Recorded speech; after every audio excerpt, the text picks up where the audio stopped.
Okay, so we're going to go into some more Wildcats talk. And there's a reason I've been talking about this book specifically for the last couple videos that I've done. So, again, recommended. I didn't know how I was going to like it. This book is teaching me something about how I enjoy comic books. I realized that sometimes if you read a first issue, if the issue is good, let's say decent, but you don't necessarily know if you enjoy it, I would say give it at least until the second book. The second book picked up a little more.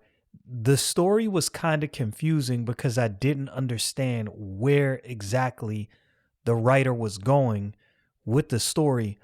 But as I continued, and another side note, sidetrack myself, I actually got all of the fill-in issues that I didn't have. So I now have 1 all the way through 10. And I've pretty much read all of them. The only book I haven't read so far is 10. I've been holding that off. I may read that this week, Lord willing. But I've read 1 through 9, and the story picked up, and the story is good. It's different from the Wildcats that you're used to. The story is not told in the exact same way, but I'm not necessarily mad at that. I don't expect one writer to try to pick up and do exactly what the previous writer did. That wouldn't really work. If you were contracted, if you're an artist or a writer and you were contracted to do a story for whatever comic book, you're rebooting a series. If you tried to duplicate what some writer did before you, then that wouldn't succeed, because you essentially are trying to be someone else, trying to write like someone else. That won't work. It's not going to be original to you. It's not going to be natural. And I believe the audience will be able to tell. So as I'm reading this book, I kind of got the feeling like, this is a little different, but I like it. So I'll tell you what I like about it. So originally there were things missing. There were gaps in my understanding because I was missing some books. But now as I'm reading more, so the Court of Owls is involved. The Halo Corporation, which is run by Marlowe, who is Lord Imp. He is the leader of the Wildcats team. They moved from Gotham City to Star City. And the first book opens up with Grifter, Zealot. Was it Lady Tron in that mission? I can't remember. My memory is not great. I can read a book, a day ago and wouldn't remember what was in the book. I'd have to go back and take some notes, but I'm pretty sure that was the bulk of the team. And as they're going on this mission, it gets hairy, things happen. They end up in this basement, and you see some of the members of some of the henchmen for the Court of Owls down there. Now, that immediately caught my attention, but I didn't really understand how any of this connected. Now, again, later on, you find out that the Halo Corporation was in Gotham City. They relocated to Star City. I think, now this is just what I'm thinking. I think when they were in Gotham City, they upset the wrong people. They ruffled some feathers that they did not really want to ruffle.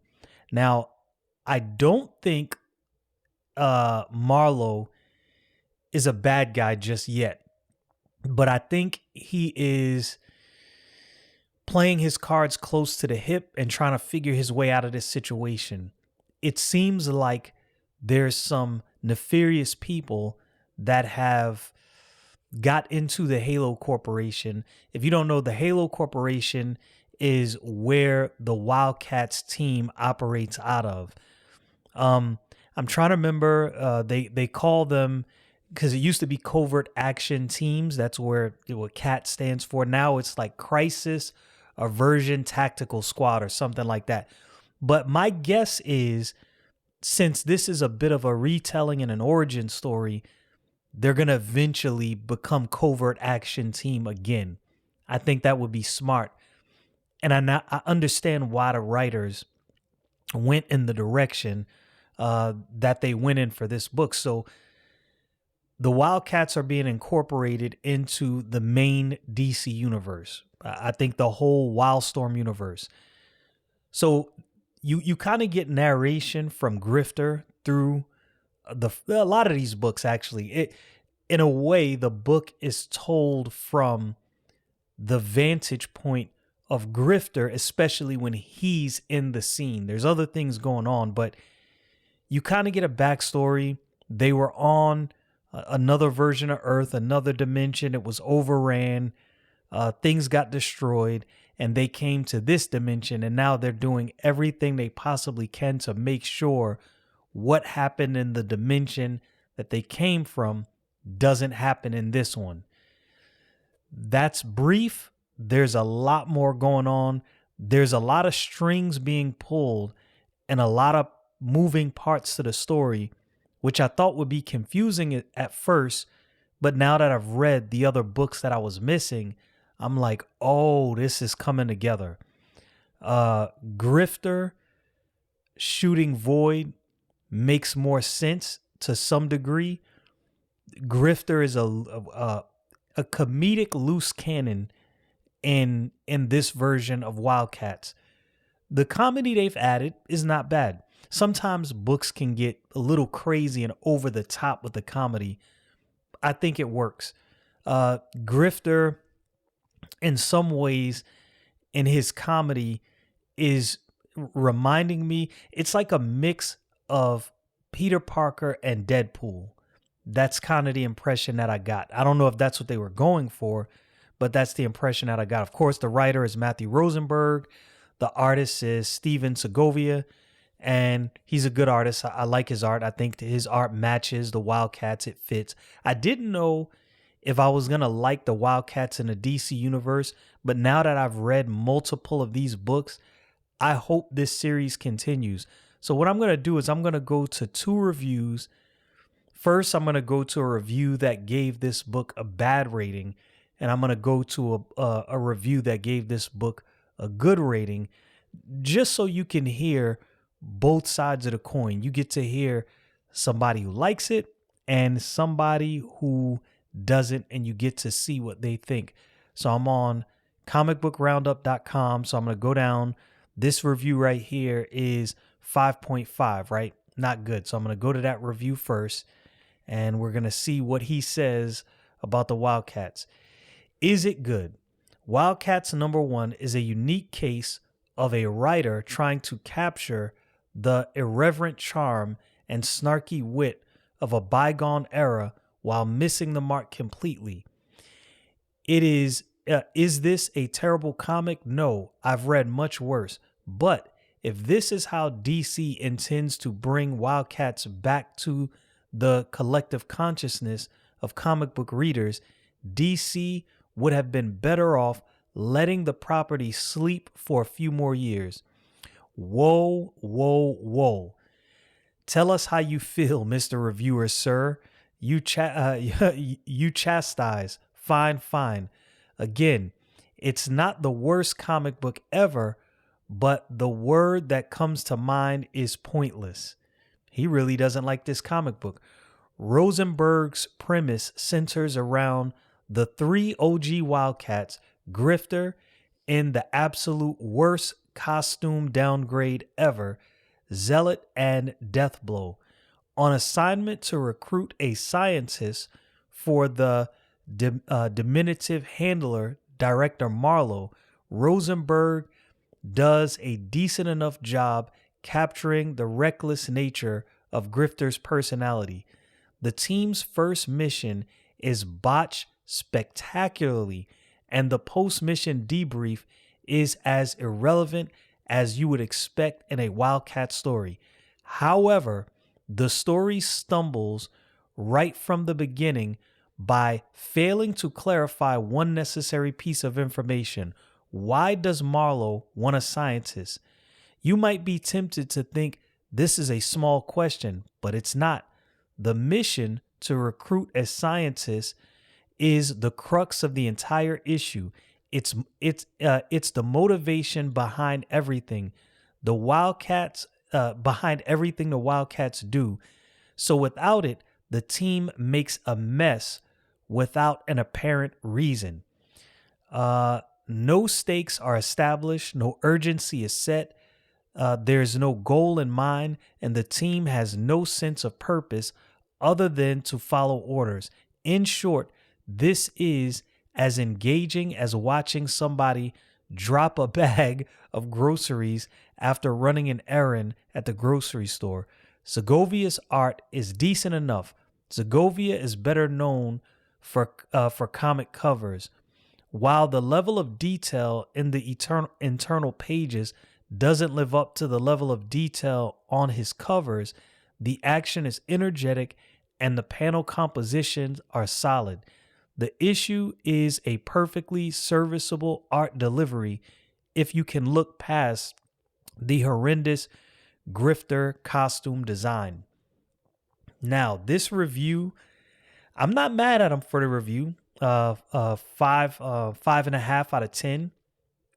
If I had read this book and I didn't have the other issues, I might have given this book a similar review. But I have 1 through 10, and I was, I didn't have a huge issue with number 1. Some things caught my attention, and I was able to move forward past that, read the other books, and quite rather enjoyed them. But look, not everybody's going to like every book. I typically try to take the road that the first book I might not have enjoyed. I will give the second book a chance. And I plan on doing that with X-Men Days of Future Past. Now, I know the X-Men Days of Future Past story. It's not a new story.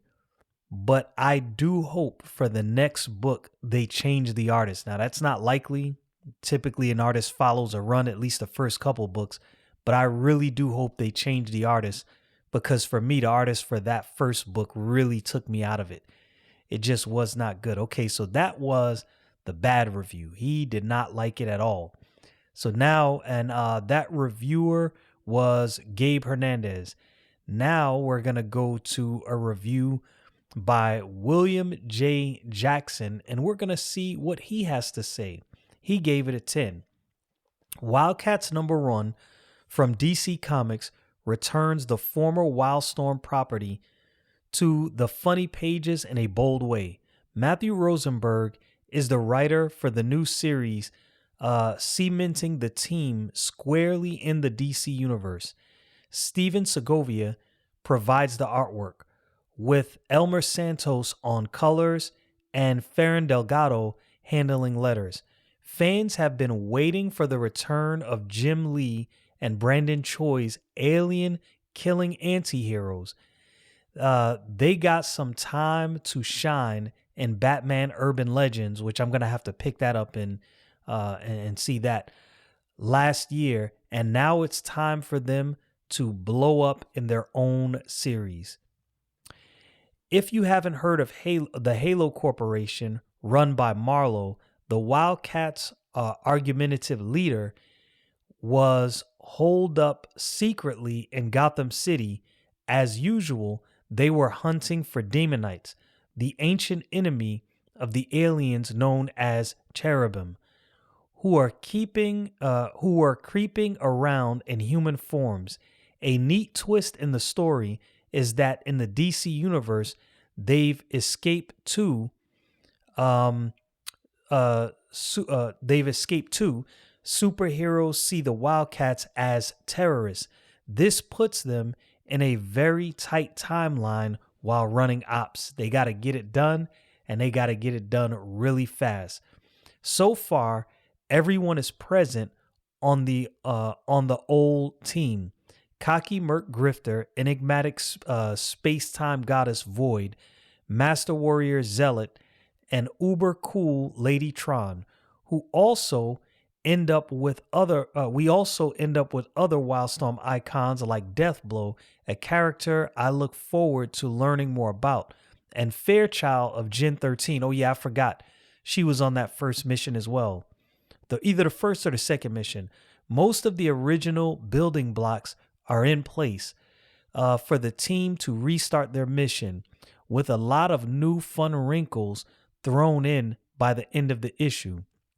Rosenberg uh, uh, wrote the mess out of this issue. He used another word, but I put that in there. You can see it if you're reading the screen. Uh, I expected high octane action, gunplay, violence, and bloodshed, but I didn't expect to sit back and laugh all the way through.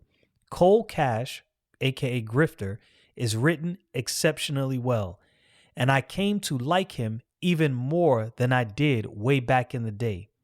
You get the sense of urgency with the missions, the confusion, the confusion, and the cats have ways to go before their well-oiled unit.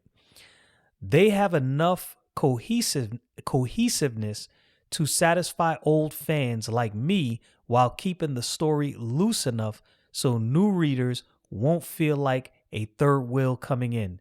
And that, I think that's what he was doing. And the other reviewer, I can understand why he didn't like it. I think he felt like the story should have flowed faster. And this is something I'm noticing about some comic book readers now. There's really a lack of patience. When I read a story, I'm willing to wait. Like the story might go long. If I feel like it's going to pay off, if you at least give me the sense that it's going to pay off, I will slug through a slow story. I don't have a problem with that. I think we have an impatient generation that wants a payout now. And from reading the 9 books I've read so far, the payout was actually pretty good. I thoroughly enjoyed what I read. Of course, an action book has to look good, but no worry there, as Sokovia and Santos are on the case. And I agree. I think Sokovia's art, it is not the most detailed art, but not all of my comic book art has to be detailed. Not all of some artists that I love have, very detailed art. Some do and some don't. But even the ones who don't have the most detailed art still do a good job. And I like it. I enjoy Segovia's art. Segovia's adept work looks like he illustrated every character in one continuous motion. The figures are clear with tiny dots of detail like facial fuzz, cigarette ash, and more. And he does that very well. His art style is unique, but I like it. Attention is kept on the motions of the characters and the flow of each panel. Brilliant work. Grifter looks very laid back in missions, human and emotive off duty.